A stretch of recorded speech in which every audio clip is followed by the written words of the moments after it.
Antioquia TI, una historia que inspira el futuro. Este es un programa donde hablamos de la informática, de la tecnología y su trayectoria en un departamento como Antioquia, un programa en el cual les acompañamos Negocios en tu Mundo, la Cámara de Comercio de Medellín para Antioquia, la Universidad de AFID, Pragma, Clúster de Negocios Digitales, MBM Ingeniería de Software.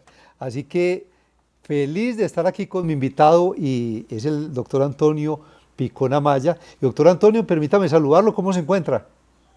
Muy bien, gracias a Dios. Gracias por la invitación.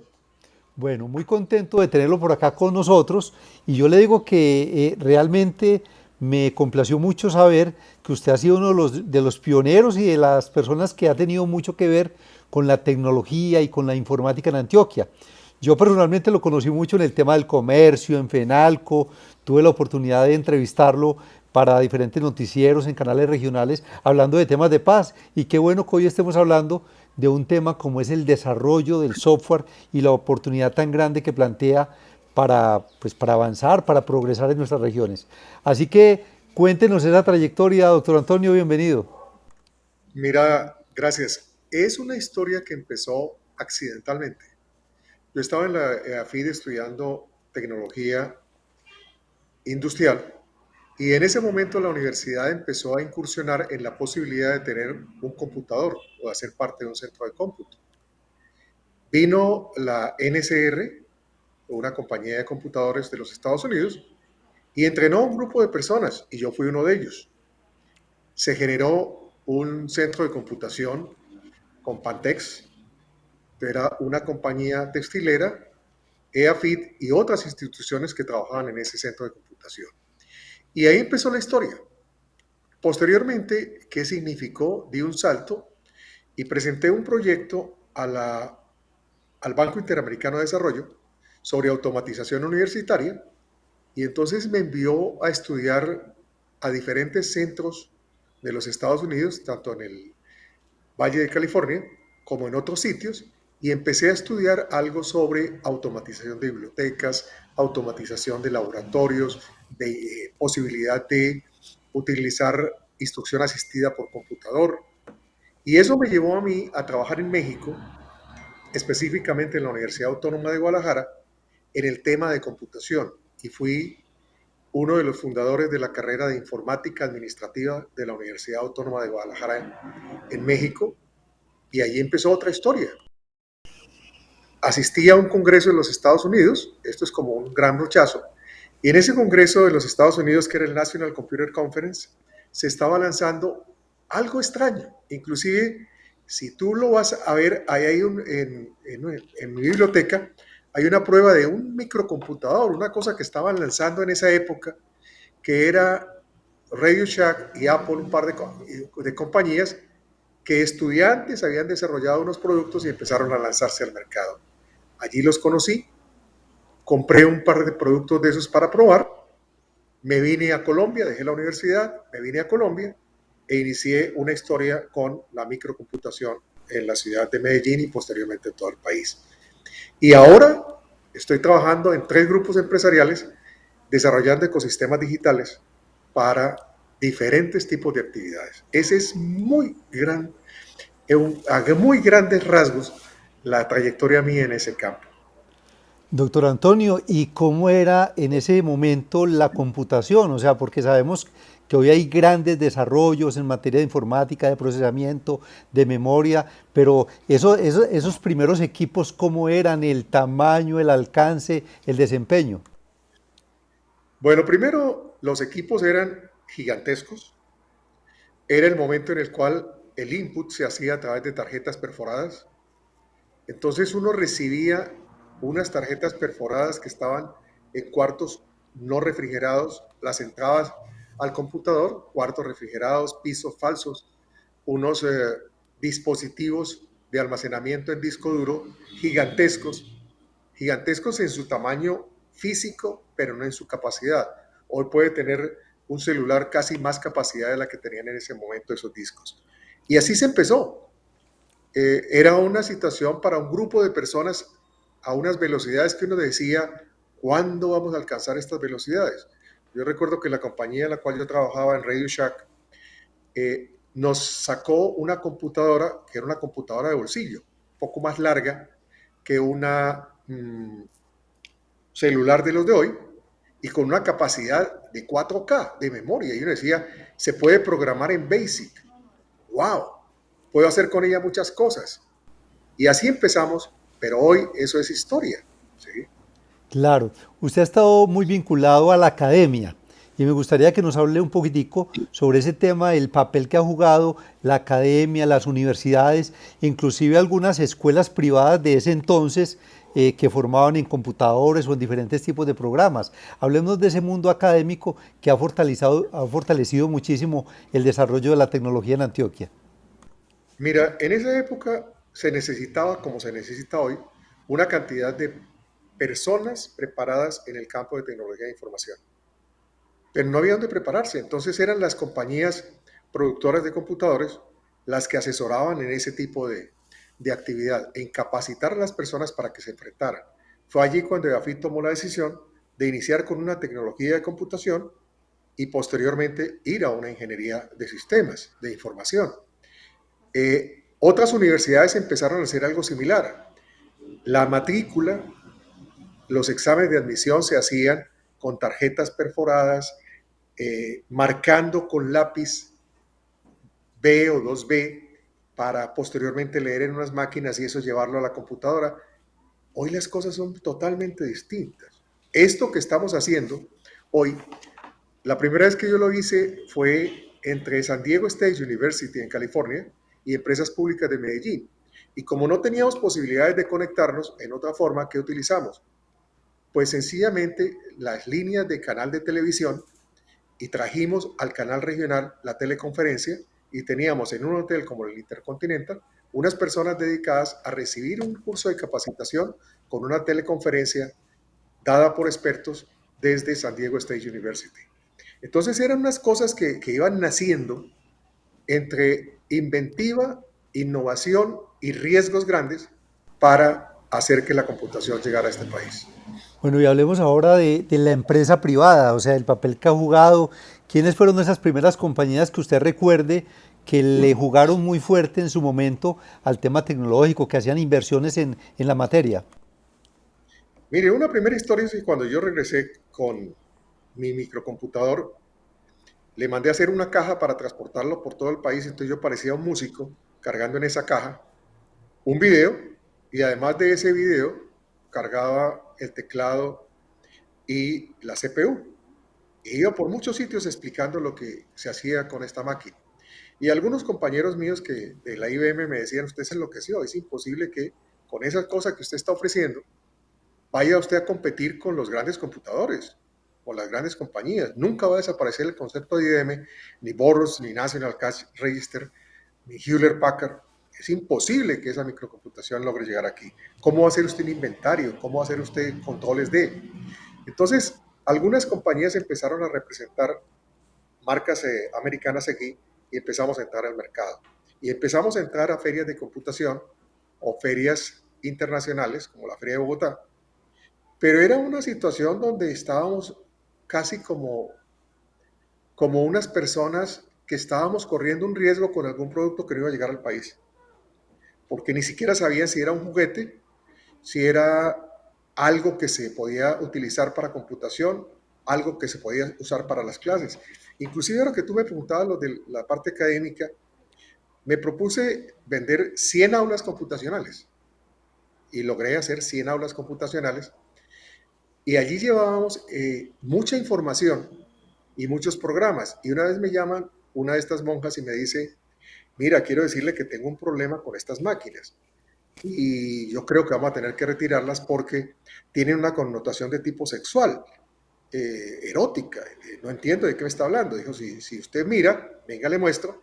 Si se toca el video, la máquina, ese video estaba soportado como una repisita en forma de U. Él empieza a moverse en una forma un poco erótica. Bueno, tuve que cambiarlo de unas U a unas Ns para que poder soportar esa situación. Y entonces vendíamos un paquete completo que en ese momento era juegos y instrucción asistida por computador, muchas cosas así para lograr mostrar lo que se podía hacer.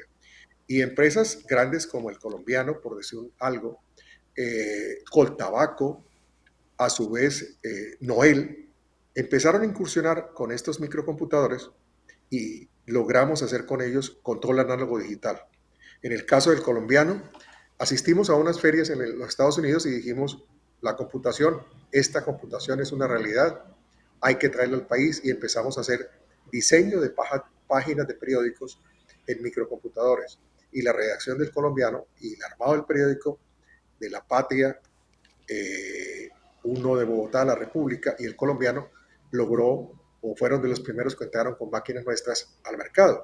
Y en Noel, la automatización de los hornos específicos de las galletas wafers las hicimos con control análogo digital y con microcomputadores.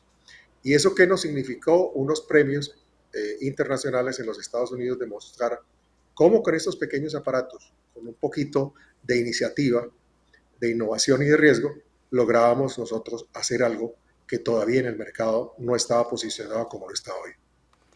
Doctor Antonio, ¿y a quiénes recuerda usted como protagonistas de esa época? O sea, como personas que desde la academia, desde el mundo de los negocios, desde la empresa privada, desde la asociatividad, FENALCO, Cámara de Comercio, que ya uno les veía que estaban entrándole fuerte a este cuento.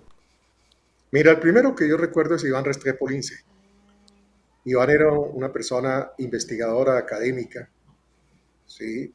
Gabriel Jaime Congote, que estaba en Coltejer. Después encontramos en la parte privada a Aramburo. Muchas personas fueron naciendo de empresas textileras, de empresas grandes, que manejaban los computadores convencionales y empezaron a mirar cómo podían cambiar esos computadores convencionales a microcomputación. Muchos de ellos, pioneros, lograron abrir espacios y ya llegó una época en la cual apareció algo que se llamaban los clones y eran equipos genéricos, eran cajas lo que se vendían, ya no era una situación de computadores, sino eran cajas, eran commodities y empezamos a encontrar que ya, por decir cualquier cosa, en cualquier farmacia usted puede encontrar casi una caja de estas y usted mismo armarla y manejarla en su casa. Pero originalmente eran unos elementos solo que los traían algunos pioneros, algunas personas que corrían ese riesgo y empezaban a buscar cómo desarrollaban software que se fuera aplicando a ellos. Hoy la situación del mercado es bastante diferente. Algunas personas nos han hablado en esta serie de Antioquia TI, en las conversaciones que hemos tenido, sobre la AUC, que eran como esa asociación de usuarios de computadores. ¿Usted qué recuerda de ese capítulo? Bueno, primero, ese tipo de asociaciones, yo participé en la creación de una de esas asociaciones en México, la Academia Mexicana de Informática, eran como para validar en ese club de colegas el conocimiento. Entonces, quien no estaba en esas asociaciones, que no sea parte de esas asociaciones, realmente no estaba en nada. Ese era un validador de lo que se hacía. ¿Y qué se buscaba? Pues era como un sindicato, llamémoslo así, una fuerza contra las grandes empresas de computadores para permitir que la microcomputación entrara al mercado, porque no había credibilidad en ese tipo de productos, hoy ya son una realidad, no había la idea de que eso se pudiera hacer en la parte empresarial para manejar la parte administrativa o en algún tipo de conexiones o que fuera a avanzarse a robótica o inteligencia artificial o Internet de las cosas. Eso era más bien ciencia ficción y lo podía uno ver en las películas o en los laboratorios de investigación de las compañías americanas o de algunas universidades americanas. Entonces de ahí nació esa situación. Posteriormente vino un grupo que se llamaba GS1 en Bogotá. Tuve oportunidad de participar con ellos desde el punto de vista de su junta directiva y logramos trabajar con MIT y hacer un laboratorio de logística y era el segundo o tercer laboratorio de logística, había uno en MIT, otro en Zaragoza, España y el tercero estaba en Bogotá. Y empezamos a preparar a las empresas en ese desarrollo digital aplicado a la logística de distribución. Ya hay otro en Japón y ya hay unos 5 o 6 centros de estos en el mundo, pero en ese momento en el cual empezamos a trabajar, se trabajaba era con código de barras, no se trabajaba en la forma que hoy se trabaja y el manejo robotizado de la parte logística no había llegado al nivel en el cual estaba. Ni siquiera soñar que la robótica la íbamos a tener en un carro, carros inteligentes o algo por el estilo. Y cuando empecé a trabajar en la parte de biónicas, la gente decía, esto no tiene futuro, esto es ciencia ficción. Pero yo trabajaba en una universidad en la cual existían 4.000 estudiantes de medicina y de esos 3.000 eran americanos. Y entonces tuve oportunidad de estar en los hospitales de Houston y en California viendo allí cómo se empezaba a trabajar en robótica, cómo se aplicaba el control análogo digital a la salud, cosas de ese tipo que posteriormente empezaron a llegar al país y empezaron a desarrollarse bisturí de láser y lo que hoy se ve con los escáneres digitales y con el encefalogramas y cosas por el estilo. Pero era demasiado, demasiado incipiente. Y yo digo, si hoy nos tocara iniciar, probablemente muchos no lo harían, ¿sí? Porque fue, como te digo, algo, primero de prueba y error y segundo, de lanzarse al mercado, porque no existía con qué compararnos. Cuando usted decía, yo voy a llevar una contabilidad en un microcomputador, la gente no creía. Y control de inventarios o lo que fuera, no creía. Y entonces tú decías, ¿qué empresa lo está llevando? Ninguna. Y si ninguna lo llevaba, ¿cuál era el referente? El referente era la credibilidad que tú tenías. Y tuve oportunidad de participar en México haciendo automatización en muchas empresas y logramos obtener por 5 años consecutivos el premio de mayor vendedor en América Latina de microcomputadores, Radio Shack Tandy. Y empezamos a traer unos computadores muy especializados de tipo portátil que se utilizaron los transbordadores espaciales. Entonces era una cosa como estar uno medio chiflado, metido en laboratorios de investigación y buscando qué se podía encontrar para esas cosas que en ese momento estaban en el mercado, empezando en forma incipiente a hacerlas una realidad aquí. Nunca se había pensado que, digamos, una compañía como Dell pudiera perfectamente crear un computador a tu medida. Yo tuve oportunidad de estar en esa compañía porque antes de ser Dell era Grid y Grid era la que producía ese tipo de portátiles y ver cómo el just in time de entrar las materias primas y por la otra puerta esperar el producto terminado se hacía en 24 horas. Cómo la robótica aplicada a la parte de construcción de los microcomputadores era una realidad y cómo tuvieron que reglamentar que debían existir personas en esas plantas porque no todo podía ser automatizado. Y es más, se jugaba inclusive bingo mientras estaba trabajando en las plantas para que la gente no perdiera el tipo de concentración. Cada época de desarrollo de una tecnología tiene elementos bastante interesantes y cuando los mira uno en retrospectiva, se siente uno satisfecho de haber podido participar en la historia y en el desarrollo de esas tecnologías. Doctor Antonio, usted ahora mencionaba Aramburo. Yo me imagino que se refería a Jorge Aramburo, recientemente fallecido, y que fue un hombre que le aportó muchísimo a la informática y a la tecnología en nuestro país. Él hablaba sobre que era una gran oportunidad para romper la brecha entre la pobreza de los países y generar desarrollos, porque finalmente decía, estamos en una industria del conocimiento. Y yo creo que ahí los gobiernos juegan un papel muy importante. ¿Cómo analiza usted lo que ha pasado a lo largo de los gobiernos nacionales, departamentales y municipales para el caso de Antioquia? Mira, hemos encontrado muchas cosas. Primero, un rechazo. Inclusive llegó el momento en el cual existían cuotas para importar los computadores. Entonces, solamente le permitían a usted importar una determinada cantidad y en algún momento existía restricción. Solo si tú tenías unas ventas ya aseguradas con compañías importantes del país, el gobierno nacional le permitía una licencia de importación porque antes eran de licencia previa para importar. Posteriormente vino la situación de los aranceles y entonces una forma de frenar era subir los aranceles. Después se pensó en construir computadores aquí y en la parte de un gobierno local pensó hacerlos en zona franca y eso era sencillamente, decían, construir computadores, lo veían como un ensamblaje, pero cuando tú estabas en las plantas y te dabas cuenta todo lo que había en la parte de manejo de microelectrónica para soldar y demás y ensamblar, pues lo único que estábamos comprando era partes y esas partes se ensamblaban. Y se pensó en ese instante por alguna gobernante local hacer algo para producir nuestros propios computadores en zona franca. Y la cifra era como algo de 20.000 computadores que se iban a producir. Pero como te digo, era ensamblaje. Posteriormente, entonces empezaron a importar computadores para las escuelas y últimamente obtuvimos, tengo entendido, un récord Guinness de tipo de ciudad, porque en el estadio se entregaron una cantidad de 40.000 o 50.000 computadores a unos jóvenes de las escuelas del área metropolitana para inducirlos a la computación.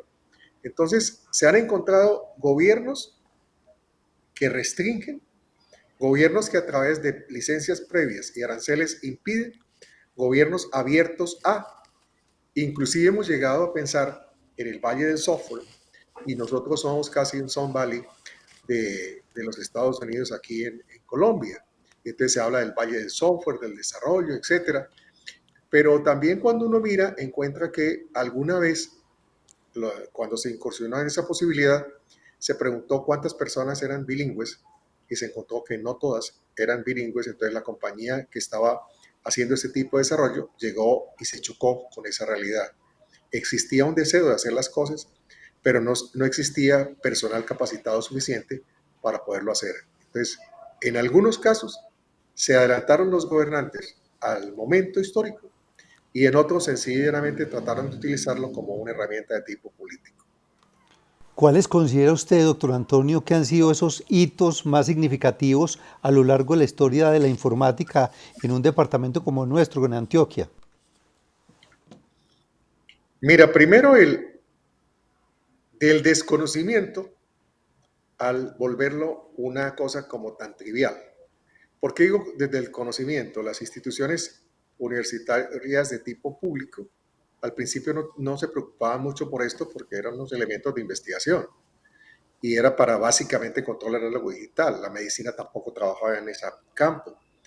Pero posteriormente, cuando empezó a entrarse a los colegios, universidades, posteriormente, incorporarse dentro de las carreras, no solo las que tenían que ver con tecnología, sino otras, medicina o lo que fuera, o comunicaciones inclusive, empezaron a mirar que era una herramienta adicional y pasó de ser la base de un estudio de tipo computacional a ser una herramienta de apoyo de forma transversal para las diferentes disciplinas.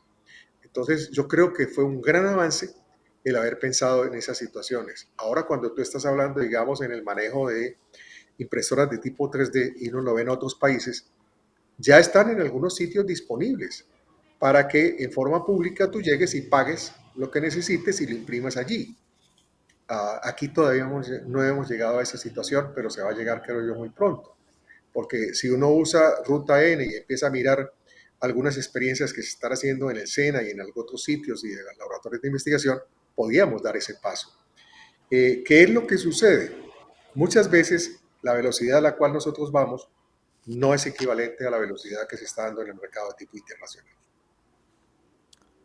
Bueno, doctor Antonio, ¿y qué retos tenemos como comunidad, como región, de cara a sacarle el máximo provecho a todo lo que está pasando? Porque estamos en una dinámica internacional bien interesante que genera muchas oportunidades, pero que igualmente también pues hay que tomar medidas para aprovecharla. ¿Cuáles son esos retos?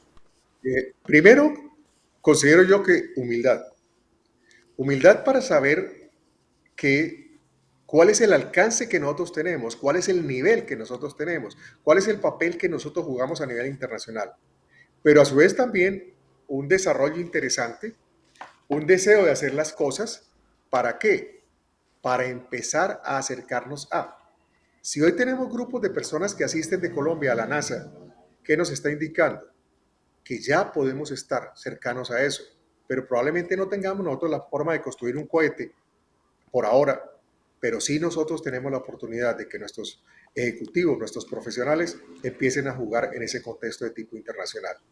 Y como le digo, la NASA, hay algunos colombianos que están allí y en cargos de tipo directivo, y cuando uno mira el reclutamiento que se está haciendo a nivel internacional de personas en el área de sistemas, ya Colombia es un referente para ese tipo de situaciones. Bueno, usted lo mencionaba ahora, el tema del bilingüismo. Yo creo que me parece que es importante que también recalquemos que ese debería ser uno de los retos en los cuales deberíamos trabajar como comunidad, porque finalmente hay una gran oportunidad, pero muchas de las grandes oportunidades están justamente en inglés o en otros idiomas. Mira, el bilingüismo yo lo veo en varios niveles, ¿cierto? Uno es que no solo debemos pensar en Estados Unidos. Es cierto que si tú tienes la oportunidad de manejar el idioma español y el idioma americano, tienes un panorama un poco diferente. Pero ¿qué sucede cuando tú estás mirando la posibilidad de trabajar, digamos, en Europa? Probablemente vas a necesitar un idioma distinto. ¿O qué pasa si vas a ir a China? Vas a necesitar el mandarín o el cantonés. Entonces, si uno va a trabajar con personas de la India, allí necesita una forma de defenderse y es una segunda herramienta, multiculturalidad. Entonces, debes saber un idioma, supongas que solamente el inglés, más el español, pero también debe usted pensar en multiculturalidad, esa multiculturalidad que le da a usted la posibilidad de empezar a trabajar con grupos internacionales en una forma diferente. ¿Qué otra parte de la historia no se nos podría quedar por fuera cuando estamos hablando con Antonio Picón Amaya? No sabría, son muchas historias en muchos campos, ¿cierto? Que gracias a Dios he tenido la oportunidad de compartir con diferentes disciplinas en diferentes sitios del mundo y eso lo llena a uno de satisfacción y de conocimiento, porque en cada uno de estos retos hay cosas por aprender. Y todo ese conocimiento que usted ha acumulado en la industria de la tecnología, ¿cómo le ha servido en otras áreas de su vida, como el tema de ser un gestor de paz, un líder del tema del comercio, un cónsul de México en Colombia? Mira, ha sido de mucha utilidad porque cuando yo llegué a trabajar en la presidencia de la República, ¿qué encontré? Encontré cerca de 1 metro, desde el piso hasta el nivel del escritorio, de de proyectos por aprobar o negar. Y tan pronto me senté, yo dije, si yo voy a leer todo esto y lo voy a analizar, voy a demorar varios meses. ¿Qué es lo que yo debo hacer? Sencillamente devolver todos los proyectos. Devolví todos los proyectos, pero generé una herramienta que permitiera que las personas que presentaban los proyectos, ellas mismas pudieran evaluarse y saber si su proyecto estaba como para presentar o si necesitaba un avance adicional para modificarlo y a través de esa mejora poder llegar con éxito al proyecto. Ese fue un primer nivel. Un segundo nivel es que en los temas de paz tuvimos la oportunidad de conectarnos a través de las líneas de tipo internacional con diferentes grupos. Y eso significaba que personas que estaban en el monte a través de tecnología de tipo satelital, nosotros podíamos conectarnos con personas que estaban en otros países. Y desde la cárcel de Itagüí, donde habían unas personas detenidas que hacían parte de los grupos directivos, nos conectábamos y hacíamos charlas, discusiones, negociaciones con personas que estaban en el monte o con personas que estaban en otros países.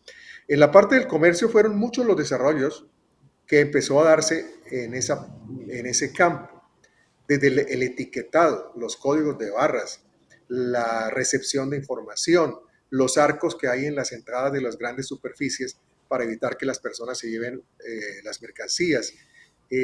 Muchas cosas se fueron dando y cuando mira lo que se dio eso, en ese momento y lo que tenemos hoy, el avance es muy grande, porque ya encuentra uno centros comerciales de tipo computarizado o almacenes de cadena de tipo computarizado en el mundo, donde tú llegas y sencillamente con tu código de barras, con tu tarjeta, eres leído a la entrada al establecimiento de comercio y ya saben cuál es el hábito de consumo que tú tienes y ellos te están llevando una cuenta indicándote tú hace tanto que no entraste a la tienda, todo esto que llevaste la vez pasada ya lo debes haber consumido, te sugerimos que compres estos elementos están en descuento, ya probablemente en esos sitios no hay cajeras, lo que significa que tú puedes salir muy fácilmente y ellos mismos te van a decir lo que va en el carrito vale tanto y ya te lo hemos cargado a tu tarjeta de crédito. Entonces hay unos avances importantes en ese sentido en la parte del comercio, como también los hay en la parte médica.